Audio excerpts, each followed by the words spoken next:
Eu estava olhando agora aqui como Jesus ele se comportava quando ele era pressionado, né? Os saduceus, eles não acreditavam na ressurreição dos mortos. E quando eles se apresentam para Jesus, eles se apresentam perguntando: Jesus, uma mulher, um marido se casou com uma mulher.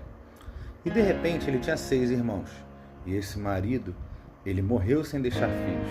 E na nossa lei, a lei de Moisés diz que quando um homem morre sem deixar filhos, a sua mulher deve casar-se com o irmão para que dê descendência, né? Para que perpetue o nome da família. Então ela casou-se com o segundo, e o segundo também morreu. E ela casou-se com o terceiro também morreu, e assim foi até o sétimo. E aí depois a mulher também morreu. E aí na eternidade, na ressurreição dos mortos, quem será o verdadeiro marido dessa mulher? Já que nenhum lhe deu filhos. Primeiro contexto. Ter filhos na sociedade judaica é extremamente considerado como uma bênção. Eu acho que os brasileiros do Nordeste, meu Deus, eu não podia estar falando isso, mas eu acho que os brasileiros do Nordeste, eles entendem isso muito bem. Porque, mano, eu nunca vi ter tantos filhos. E em Israel eles entendem como o filho é uma bênção, sabe? Como o filho é uma flecha na mão do arqueiro. E essa parábola eles falam muito disso.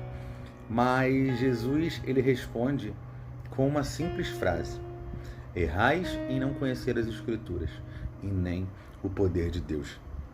Quando ele fala em conhecer as Escrituras, ele fala da palavra logos, que é a palavra escrita, e da palavra rema, que é a palavra revelada.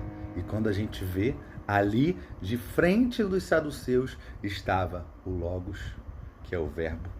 E João 1 fala: no princípio era o verbo. E o verbo era Deus, e o verbo estava com Deus. E o verbo se fez carne e habitou entre nós. Billy Graham fala: o maior feito do homem, o maior feito na história, não foi o homem pisar na lua, mas sim Deus pisar na terra. E é exatamente isso que esse texto está falando. O próprio Deus que criou a terra se fez semelhante a um de nós e esteve entre nós. Passou por todo tipo de provação, como diz Hebreus. Como tudo, ele foi tentado e, aprovado, se tornou sumo sacerdote sobre nós. Hoje, por que sumo sacerdote? Porque naquela época o sumo sacerdote é quem fazia expiação pelos pecados, é quem matava o cordeiro e sacrificava pelos pecados do povo. E ele não foi sumo sacerdote sacrificando um cordeiro. Ele foi sumo sacerdote sendo o próprio cordeiro. E mudo, ele foi como uma ovelha ao matadouro. E não julgou aqueles que os acusavam, muito pelo contrário. Eu tenho certeza que nem eu e nem você conseguiríamos fazer isso. Enquanto nos batem, enquanto nos colocam uma coroa de espinhos, ele dizia: Pai, perdoa-lhes, eles não sabem o que fazem. Esse era o Jesus, homem, dizendo: Pai, eu sei muito bem por que vim. Eu sei que eu vim por eles. Eu sei que eu habitei no meio deles e eles me rejeitaram. Eu sei que eu criei eles para que eles manifestassem a minha glória. Mas eles não me reconheceram. Eu vim humilde, como servo. Eu lavei os pés daqueles que o Senhor me deu. E somente esses, Pai, foram dignos de caminhar comigo.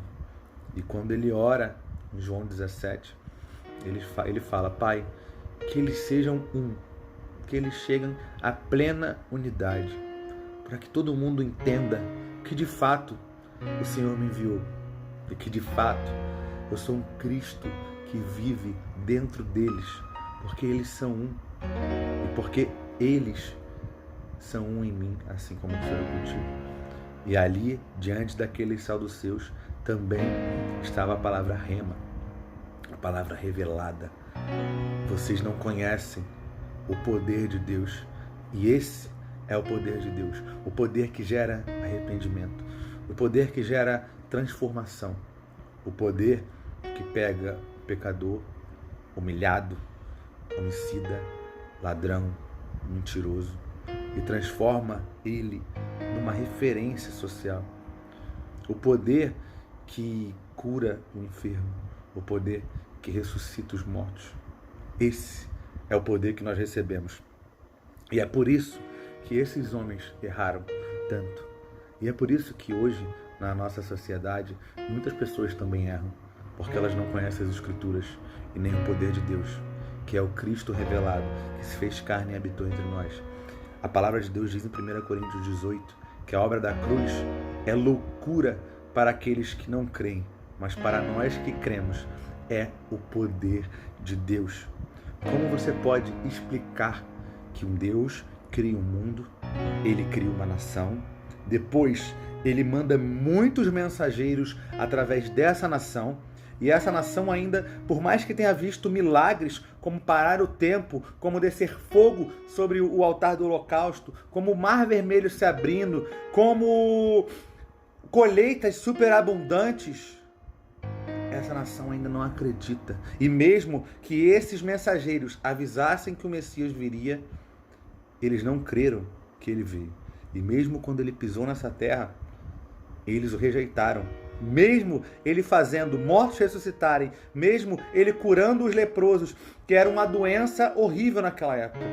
Não, eles não aceitaram. Como você explica isso para aquele que não crê, se não for através do poder de Deus e do poder do Espírito Santo? O nosso trabalho hoje, aqui, gravando esses vídeos, é que você entenda quem você é em Cristo, que você entenda a obra louca que te alcançou. Porque quando você tiver uma identidade bem resolvida, quando alguém for lhe confrontar, você vai poder dizer: errais em não conhecer as Escrituras e nem o poder de Deus. Porque a obra da cruz é loucura para os que não creem, mas para mim é o poder de Deus. Deus te abençoe.